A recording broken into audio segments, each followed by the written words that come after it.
Winter is coming. Game of thrones सगळ्यांनी बघितलं असेल, मी पण बघितलंय. खूप दिवस मी बिंज वॉच केलेला आहे.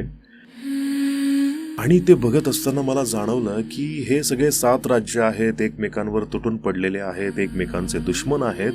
पण अचानक बर्फाच्या तिकडच्या भिंतीकडून एक अफाट विशाल सेना येते, ज्यांच्या अंगात जीव नाहीये, बट तरी ते चालतायत. व्हाईट वॉकर्स म्हणतात त्यांना. काइंड ऑफ झॉम्बीज आहेत ते सगळ्या राज्यांना संपवण्यासाठी आलेले असतात. आणि तेव्हा हे 7 राज्य जे एकमेकांशी भांडणं करतायत, एकमेकांना लुटतायत, मारतायत, मग अचानक भासतो बदल. लाठ्या, बाण, तलवारी, ढाली आता एका रेषेत. जिथं मित्र, शत्रू, अपमान, सूड सगळं वितळतं. स्वतः मेलात तर आपण त्यांच्या टीमचा हिस्सा होतो. इतकी अवघड परिस्थिती, पण ते जिंकतात. का?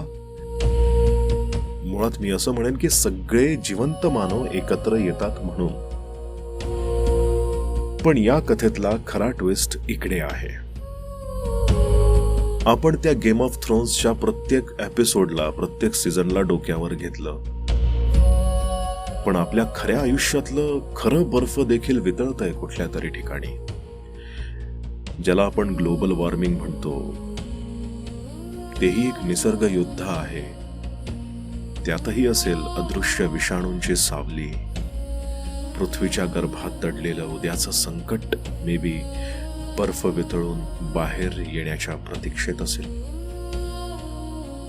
कदाचित असंच काही आपल्या दिशेनं निघालंय, फक्त त्याची निळी कवटी अजून दिसली नाहीये.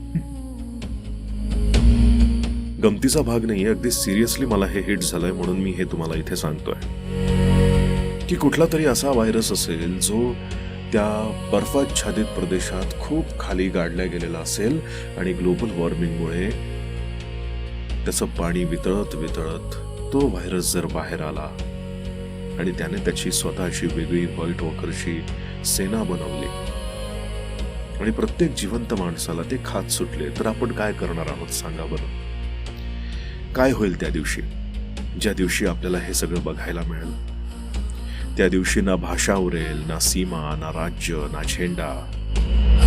उरेल तो फक्त श्वास आणि त्याला वाचवणारा माणूस, जे आपण आहोत.